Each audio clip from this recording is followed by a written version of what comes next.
You are 11 years old. What is your best friend's name? Ashley. Your best friend Ashley has invited you to a sleepover at her house this weekend. You've been friends since first grade, so asking your mom is basically only a formality. On Friday night, you're home for a few hours, long enough to pack, get in a fight with your younger sister, pack some more, and watch some TV. At 6 o'clock sharp, you're standing on the sidewalk outside Ashley's house when your mom idles in her car nearby. You behave, okay? She says, as always. I'll be at work, but everything happens, you call me. Yes, Mom. I'll pick you up tomorrow after 3, she says, again as usual.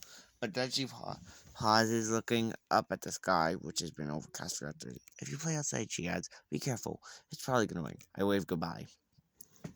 After you part, your mom drives down the street, disappearing around the corner. You turn back to the Ashley's house. The lights from inside are glowing warmly. You can see Ashley waving at you from her bedroom at the second floor. I head inside. It's 6 p.m.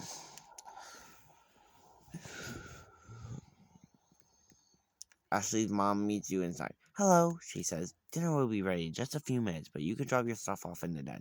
She'll camping out there tonight. Cool! You, you drop your sleeping bag and overnight bags in the corner of the den and then pause to take a look around. Behind the couch, a grandfather clock is ticking softly. Through a set of patio doors on the far side of the room, you see the sky is just as gray as it was when your mom left. Framed pictures line the walls, and over the dark fireplace hangs a monstrous pair of antlers from a buck that Ashley's dad shot years ago. Of course, there's the big green TV. Sometimes it makes you uncomfortable how much nicer Ashley's house is and more. Anyways, you drop. Anyway, Ashley entered the room while you weren't paying attention, and she now stands in the doorway, smiling expectantly. Are you ready for dinner? Yeah. Dinner passes quickly. Tonight's meal is spaghetti and meatballs, one of Ashley's favorite meals. Mr. Murder points out while piling up helping on her plate. Ashley Farr cracks a beer. Wait, that wasn't a beer at all. That was a glass of lemonade. Why would you think that was a beer? Ashley's father doesn't drink alcohol. You're quite certain of that fact. Now that you've remembered. Well, whatever. Ashley's father sips the lemonade and jovially interrogates you and about how much trouble you and Ashley are to at school. Dessert is heaping bowls of ice cream drizzled in chocolate sauce. You can't even finish it. The grandfather clock in the den chimes.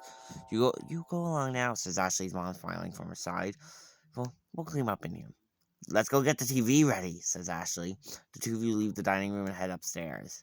Ashley's room is immense. You stay in the den because the TV is larger there, but there's a sizable one in here. Flung with the wall opposite, flush with the wall opposite the. We'll take the 64 down first, says Ashley, heading towards her TV and opening the entertainment center. It's her prerogative, of course. She gets to choose what you play first, usually. But as Ashley begins unhooking the cords of the N64 from the TV, you catch sight of other things she has in there. All the major stuff. An old SNES, a PlayStation, a Dreamcast, but some other things too, things you don't recognize. A large black box with green highlights, a smaller purple one, a strange white and yellow tower with what looks like gloves resting on hooks on either side, a compact light cone. What are those? Ashley looks at the clutter in the cabinet. Oh yeah, she says, they're pretty cool. I can't show them to you though, just a secret. I promised my uncle. Of course, you suddenly remember her uncle. The uncle who works for Nintendo. In the corner, grandfather clock is ticking softly, though through a nearby set of patio doors, you can see it's getting quieter. It's 7 p.m. I talk to Ashley about games. An hour passes. The clock chimes. I am in the den. I talk to Ashley about school. Ashley tells you that she heard a teacher you both had the grade before is in the hospital. You ask why, but she doesn't know. You spend time about reminiscing about the prior year. The clock chimes. You are in the den. Ashley's mother bustles in toward the room, holding a large cinematic bowl filled with popcorn under her arm. How are you kids doing? She asks. Good, good, says Ashley, her eyes not moving from the television. I hope you're having fun, says Ashley, Mom. Here's some popcorn. Extra butter. She places it on the floor by Ashley. Almost immediately, Ashley is shoveling popcorn into her mouth. Be a while, her mother smiles at first at her and then back at you. There's sodas in the kitchen if you get first, she says, and some pizza from the other night if you get hungry. Okay. She looks at Ashley. Your father's gone to bed. I'll be right there, soothed myself. I want you two to keep it quiet, alright? Yes, Mom, Ashley says tiredly. Oh, and before I forget, she adds, your uncle called. He suddenly has some business here in town tomorrow, but he's driving in early. He'll be here around midnight. For the first time, Ashley stops playing her game, stops eating popcorn, and tries to look at her mother. Okay, she says, I want you two to welcome him in. He'll be very tired and very hungry, so offer him something to eat before he goes to bed. Okay, Mom. Good night, kids. And with that, she's gone. I talk to Ashley about games. An hour passes. The clock chimes. I am in the den. I talk to Ashley about games. An hour passes. The clock chimes. I am in the den. I watch Ashley play. My uncle will be here soon, Ashley says, looking at the clock. Yeah? Let's play just one more game. You pick. As you begin ruffling through the pile of cartridges by the TV, you realize Ashley's staring at it. You turn to stare back. What's wrong? Ashley shakes her head. No, sorry, I was just thinking. You shrug and then pick a cartridge from the pile. How about this one? Ashley nods. As you plug it in and start up the console, you hear behind her. Hey, yeah? Thanks for spending the night, she says. You play together for a good while. The clock chimes. The grandfather clock chimes the hour as Ashley looks up from the 64. It's time, she says. Is your uncle here? Someone knocks at the front door. That's him, Ashley says, standing up. I should go let him in. As she leaves it, then you realize you could follow, but a part of you really wants to feel like being scarce. Where is there to go? Run to the kitchen. Passages where it does not exist. Go anyway. Bad expression. What? You go to the kitchen. Bad expression. No, child. There is not much of a... This is not a loud child. Ignore the uncle. It falls silent for the moment, but it has grown suffering. Pull out the game. From your pocket, you pulled out Ashley's Game Boy Color. Go somewhere behind the wall, half-textured walls, grumbling to itself. Game Boy. I start. There isn't time to use that. This isn't the time to use that. You are carrying a Game Boy Color. You hope this works. It came to you after picking up Ashley's Game Boy, still weak from the night of the sleepover, and in that moment you had an understanding what it was and what it did. How many times have you not made it through the night? How many of your friends had gone before you, would come after you? How many times have you taken the Game Boy? It promised you what? It promised everyone, every time. The newest games, the best consoles, the best strategies, and the most talent. The knowledge of tricks and secrets. A family who could and would provide these things. You could play well, play forever, and you would always be the best so long as you fed it.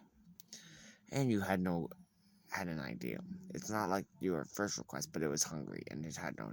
Here you are. It's probably not a good idea to save one. Bad expression. Stop this child! Finger getting so messed up.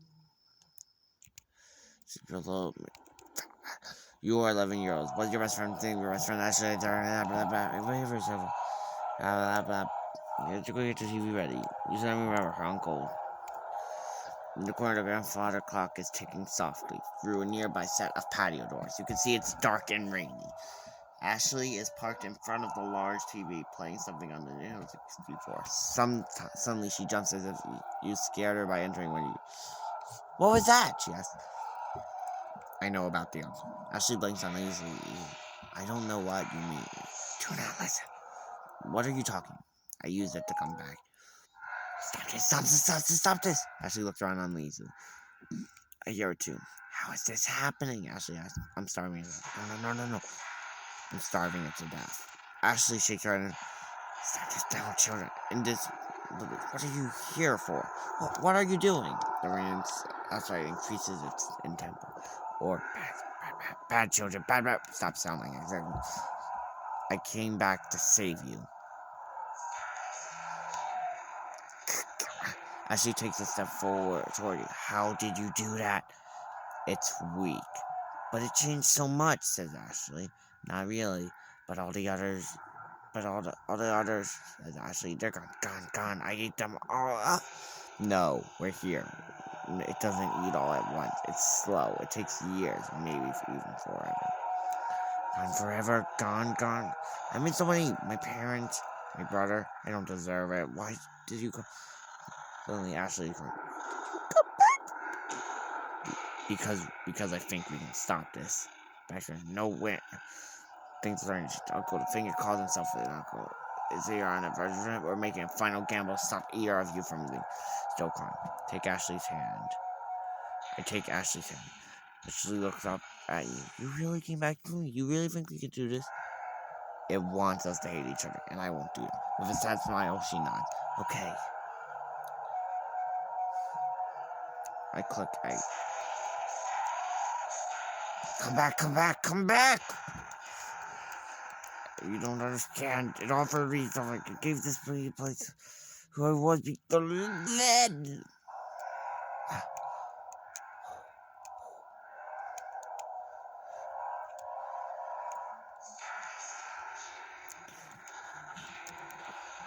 I don't care if I have friends. I'm sorry for not believing you. It doesn't control us. It isn't our choice, even if it wants us to think it is. You are my friend. No more games. You are my friend, and I am here for you.